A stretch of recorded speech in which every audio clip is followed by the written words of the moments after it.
राष्ट्रप्रवाह Vidarbha news में आप सभी का स्वागत है। मैं मनन व्यास और आज की देखते हैं ताजा खबर। एक फिल्मी थ्रिलर के लिए उपयुक्त घटना यवतमाल में घटित हुई। एक युवती जो एक निजी स्कूल में प्रिंसिपल है, उसने अपने पति को जहर देकर मार दिया क्योंकि वह उसे परेशान करता था।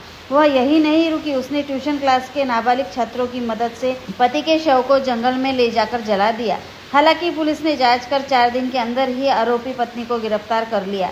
आरोपी का नाम निधि शांतनु देशमुख है। कानूनी संघर्ष में शामिल 3 नाबालिग बच्चों को भी हिरासत में ले लिया गया। गुरुवार को शहर के निकट चौसाला के पास किटकापाड़ा जंगल में आंशिक रूप से जला हुआ शव मिला। यह शव 32 वर्षीय शांतनु देशमुख का होने की पुष्टि उसके दोस्त ने शर्ट के कपड़े के टुकड़े से की थी। शांतनु और निधि की 1 साल पहले शादी हुई थी। निधि सनराइज इंग्लिश मीडियम स्कूल की प्रिंसिपल है। वहां उन्होंने यूपीएससी मिशन 2030 नाम से छात्रों का एक समूह बनाया। माता पिता का विश्वास अर्जित करने के बाद वह छात्रों को तैयारी के लिए सुबह सुबह मैदान में बुलाती थी। छात्रों के उसके प्रभाव में आने के बाद उसने अपने पति की हत्या में उनका इस्तेमाल किया।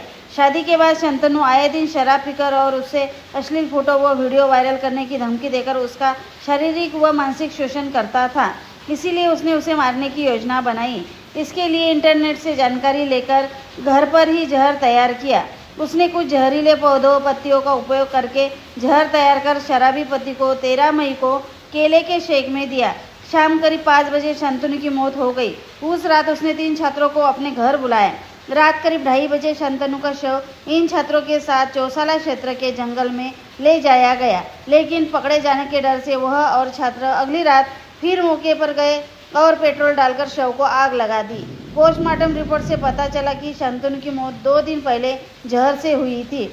फॉरेंसिक टीम ने मृतक के शरीर से शर्ट की आस्तीन का एक टुकड़ा और शर्ट का एक बटन बरामद किया। इसी आधार पर लापता व्यक्ति की तलाश की गई। जांच के दौरान जानकारी मिली कि शांतनु, जो एक निजी स्कूल में शिक्षक है, गायब है। उसके आधार पर पुलिस ने शांतनु देशमुख के दोस्त मनोज झाड़े, आनंद सिरसागर, राजेश उइके और सुजीत भंडारकर से जानकारी ली। उस समय सुजीत भंडारकर ने आंशिक रूप से जली हुई शर्ट की पहचान शांतनु से की थी। किसानों को 7/12 कोरा करने तथा अवकाली बरसात से किसानों को हुए नुकसान का मुआवजा देने की मांग को लेकर कांग्रेस की ओर से प्रदेश अध्यक्ष हर्षवर्धन सपकाल के नेतृत्व में बुधवार को यहां जिलाधिकारी कार्यालय पर ट्रैक्टर मोर्चा निकाला गया।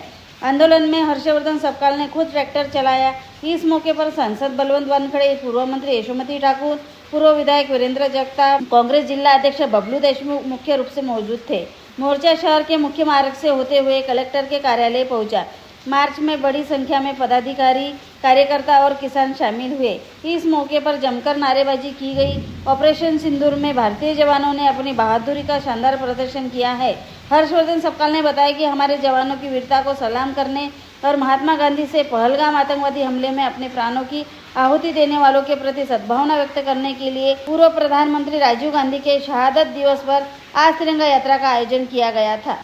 11वीं कक्षा में प्रवेश के लिए वास्तविक पंजीकरण और वरीयता क्रम के पंजीकरण की प्रक्रिया बुधवार 21 मई से राज्य भर में सुबह 11 बजे शुरू होनी थी, लेकिन प्रक्रिया शुरू नहीं हुई क्योंकि तकनीकी सुधार का काम अभी भी चल रहा है। छात्र अभिभावक रजिस्ट्रेशन का इंतजार कर रहे हैं।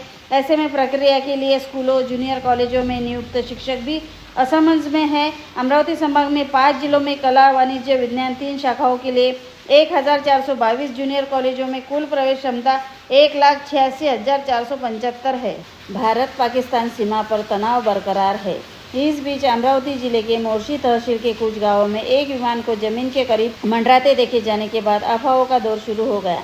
मोर्शी तहसील के कुछ इलाकों में एक विमान सतह के पास मंडराता देखा गया। जिला प्रशासन ने नागरिकों से अपील की है कि वे अफवाहों पर विश्वास न करें, क्योंकि ये विमान सतही जल स्रोतों की पर्यवेक्षण कर रहे हैं। आज सुबह 7:30 से 8 बजे के बीच मोर्शी तालुका के रिद्धपुर मंडल के खेड़, तलेगांव, धामनगांव और अष्टगांव इलाकों में नागरिकों ने आसमान की सतह के पास एक विमान को मंडराते हुए स्पष्ट रूप से देखा। विमान करीब आधे घंटे तक इसी इलाका में मंडराता रहा। इससे नागरिकों में डर का माहौल था। प्रशासन के स्पष्टीकरण के बाद विविध चर्चाओं को विराम लगा। भारत पाकिस्तान के बीच छिड़े विवाद तुर्की द्वारा पाकिस्तान का समर्थन करने के बाद तुर्की के बहिष्कार की मांग तेज हो गई है। बॉयकॉट टर्की नाम से एक अभियान शुरू किया गया है, जिसमें तुर्की से सामान, पर्यटन और अन्य लेन देन का बहिष्कार करने का आह्वान किया गया है। अब कॉटन एसोसिएशन ऑफ इंडिया ने कॉटन व्यापार भी बंद करने का फैसला किया है। तुर्की भारत से कपास और अन्य सामग्री आयात करता है। 2024 में तुर्की ने भारत से कपास सहित कुल 73.27 मिलियन अमेरिकी डॉलर का आयात किया।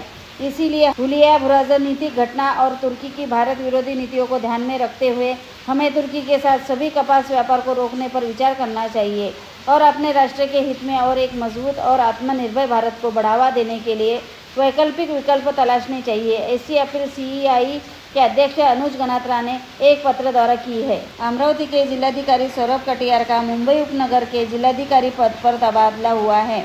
उनकी जगह अहिल्यानगर जिला परिषद के मुख्य कार्यपालन अधिकारी आशीष एरेकर अमरावती के जिलाधीश होंगे। राज्य शासन ने आज तबादले का आदेश जारी किया। गाडगे नगर पुलिस ने खल्लार पुलिस के उन कर्मियों की मेडिकल रिपोर्ट के आधार पर दावा किया कि घटना के समय वे शराब नहीं पिए थे।